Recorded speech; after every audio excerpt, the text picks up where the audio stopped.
Proportional editing एक कमाल का फीचर है ब्लेंडर के अंदर, जिसका यूज हम तब करते हैं, सपोज करो कि मल्टीपल एलिमेंट या फिर सिंगल एलिमेंट को आप ट्रांसफॉर्म करने जा रहे हो। अब वो एलिमेंट ऑब्जेक्ट भी हो सकता है, यानी कि मेश भी हो सकता है, या फिर मेश का जियोमेट्री भी हो सकता है। अब जब भी उसको ट्रांसफॉर्म करने जा रहे हो तो उसके आसपास का जो अनसेलेक्टेड एलिमेंट है उसको भी उसके ट्रांसफॉर्म के इन्फ्लुएंस में लाना चाहते हो, तो वहाँ पे यूज होता है प्रोपोर्शनल एडिटिंग का, जिसका हेडर बटन यहाँ पे है। इसके ऊपर टैप करोगे इनेबल हो जाएगा, वापस से टैप करोगे डिसेबल हो जाएगा। वैसे आप शॉर्टकट की का भी यूज कर सकते हो, वो होता है ओ की को प्रेस करोगे, अगर प्रोपोर्शनल एडिटिंग डिसेबल है तो वो इनेबल हो जाएगा, वापस से प्रेस करोगे तो अगर इनेबल है तो डिसेबल हो जाएगा। अब जैसे प्रोपोर्शनल एडिटिंग यहाँ पे डिसेबल है, अब यहाँ पे सेलेक्टेड एलिमेंट को ट्रांसफॉर्म करने जाओगे तो जिसको सेलेक्ट किए हो उसी के ऊपर ट्रांसफॉर्मेशन अप्लाई होगा, ये होता है डिफॉल्ट वे ऑफ ट्रांसफॉर्मेशन। वहीं अगर आप प्रोपोर्शनल एडिटिंग को इनेबल करके आप ट्रांसफॉर्मेशन करने जाओगे तो जैसे जी की प्रेस करोगे या फिर आर या फिर स्केल एस की को प्रेस करोगे, ट्रांसफॉर्मेशन के अंदर रोटेशन, लोकेशन, स्केल तीनों में से कोई भी ट्रांसफॉर्मेशन अप्लाई करोगे तो जैसे जी की को प्रेस करोगे तो एक सर्किल यहाँ पे बन जाएगा, अगर प्रोपोर्शनल एडिटिंग इनेबल है तो। अब ये सर्किल बताता है कि ट्रांसफॉर्मेशन का एरिया ऑफ इन्फ्लुएंस कहाँ तक रहेगा। तो यहाँ पे देखोगे तो आप ट्रांसफॉर्म करने जाओगे तो सर्किल के अंदर जो जो अनसेलेक्टेड एलिमेंट है वो भी ट्रांसफॉर्म हो रहा है।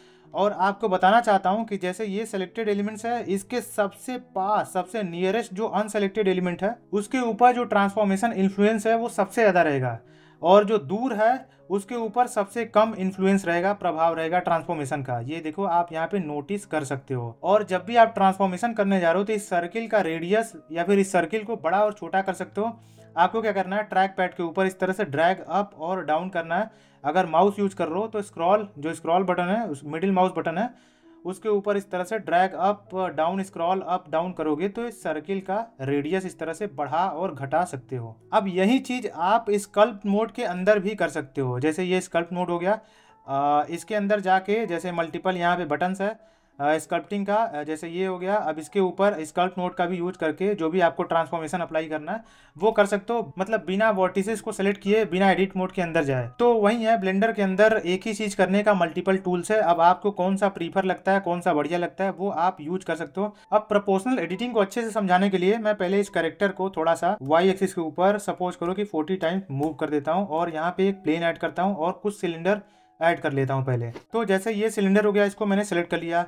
अब यहाँ पे जैसे इसके ऊपर ट्रांसफॉर्मेशन अप्लाई करोगे तो सपोज करो स्केल आपने अप्लाई कर रखा है, तो जो सेलेक्टेड एलिमेंट है उसी के ऊपर स्केल अप्लाई हो रहा है। वहीं अगर प्रोपोर्शनल एडिटिंग ऑन कर दोगे तो आप अगर स्केल अप्लाई करोगे तो आप चूंकि ये जो सर्किल है ये उस जिसके ऊपर स्केल अप्लाई कर रहे हो उसी को कवर कर रहा है। मैं इस सर्किल का एरिया इस तरह से बढ़ाता हूँ। अब अगर स्केल करने जाओगे तो जो भी सर्किल के अंदर अदर सिलेंडर आएगा वो भी इस तरह से स्केल होगा, आप यहाँ पे नोटिस कर सकते हो। वहीं अगर इसको मूव करने जाओगे तो इस तरह से आप मूव होगा, और रोटेट करने जाओगे तो इस तरह से ये जो भी सर्किल के अंदर आएगा वो इस ट्रांसफॉर्मेशन के इन्फ्लुएंस के अंदर आ जाता है। अब मैं एडिट मोड के अंदर आ जाता हूँ, और पहले इस प्लेन को मैं थोड़ा सा सब डिवाइड कर देता हूँ, राइट क्लिक सब डिवाइड और शिफ्ट आर, इसी को रिपीट कर देता हूँ। अब यहाँ पे देखोगे तो मल्टीपल फॉल ऑफ ऑप्शन आपको यहाँ पे दिखाई देगा प्रोपोर्शनल एडिटिंग के अंदर। अब यहाँ पे स्मूथ यूज करना है, स्फीयर यूज करना है, root, random, constant, linear, sharp, कौन सा यूज करना है यहाँ पे चूज कर सकते हो। आपको एक मोटी मोटा दिखा देता हूँ कि कैसे ये परफॉर्म करता है। तो मैं पहले यहाँ पे एक वर्टिसेस को सेलेक्ट करके इस तरह से इसको मूव करता हूँ। अब मैं शिफ्ट प्लस ओ की को प्रेस करोगे तो जो अलग अलग फॉल ऑफ ऑप्शन है वो यहाँ पे चेंज होता रहेगा। ये देखो लीनियर हो गया, ये देखो आपका कांस्टेंट हो गया, रैंडम हो गया, इनवर्स स्क्वायर हो गया, स्मूथ हो गया, स्फीयर हो गया, रूट हो गया, उसके बाद शार्प हो गया, फिर वापस से लीनियर हो गया। वो इस तरह से ये चीज़ सब काम करता है, वो आप यहाँ पे देख सकते हो। प्रोपोर्शनल एडिटिंग के अंदर जो फॉल ऑफ ऑप्शन है वो तो है, ऊपर देखोगे तो दो अदर ऑप्शन है जिसको आप इनेबल और डिसेबल कर सकते हो। एक है कनेक्टेड ओनली, दूसरा है प्रोजेक्टेड फ्रॉम व्यू। अब इसका यूज बता देता हूँ। बाय द वे आपको बताना चाहता हूँ कि ये दोनों ऑप्शन आपको ऑब्जेक्ट मोड के अंदर नहीं मिलता है। मैं ऑब्जेक्ट मोड के अंदर आ जा रहा हूँ, किसी को भी सेलेक्ट करके आप इसको ओपन करोगे तो वहाँ से ये गायब हो जाएगा। ये एडिट मोड के अंदर बस काम करता है। आप सपोज करो कि ये मल्टीपल मेश को मैं सेलेक्ट करके एडिट मोड के अंदर आ जाता हूँ।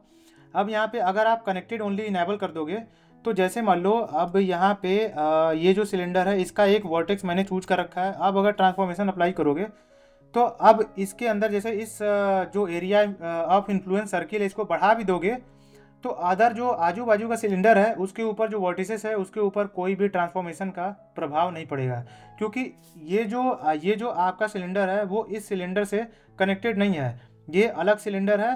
और यहाँ पे देखोगे तो कहीं भी कनेक्शन नहीं है इस वाले सिलेंडर से, यहाँ पे देखोगे तो कहीं भी कनेक्शन नहीं है, तो यहाँ पे होता है कनेक्टेड का यूज। अब वहीं इसको अगर डिसेबल कर दोगे तो अब अगर एक वर्टेज को सेलेक्ट करके, मैं पहले यहाँ पे सिलेक्शन मोड के अंदर आ जाता हूँ, एक वर्टेज को सेलेक्ट करके इस तरह से ट्रांसफॉर्मेशन करने जाओगे तो जो भी इस सर्किल के अंदर आएगा उन सारे के ऊपर इस तरह से ट्रांसफॉर्मेशन अप्लाई होगा। उसके बाद प्रोजेक्टेड फ्रॉम व्यू है, अब फ्रंट व्यू के ऊपर आ जाता हूँ। अब जैसे सपोज करो कि यहाँ पे मैं प्रोजेक्टेड फ्रॉम व्यू को पहले डिसेबल कर देता हूँ और यहाँ पे एक प्रोपोर्शनल एडिटिंग का ट्रांसफॉर्मेशन इस तरह से इनेबल करके अप्लाई कर देता हूँ, जी जेड फॉलोड बाई 2, और वहीं इधर आ जाता हूँ और इधर इसको पहले मैं इनेबल कर देता हूँ और इसको मैं यहाँ पे जी जेड फॉलोड बाई 2 इसको इस तरह से मूव कर देता हूँ।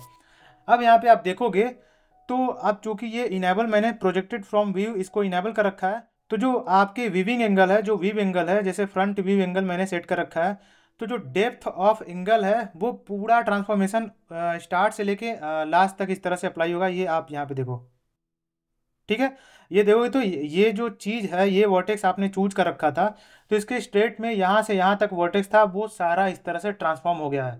वहीं यहाँ पे देखोगे तो जो ट्रांसफॉर्म होना था वही हुआ है, ठीक है। तो इस तरह से ये चीज़ आप ध्यान में रखना, तो इस तरह से प्रोपोर्शनल एडिटिंग का हम यूज करते हैं।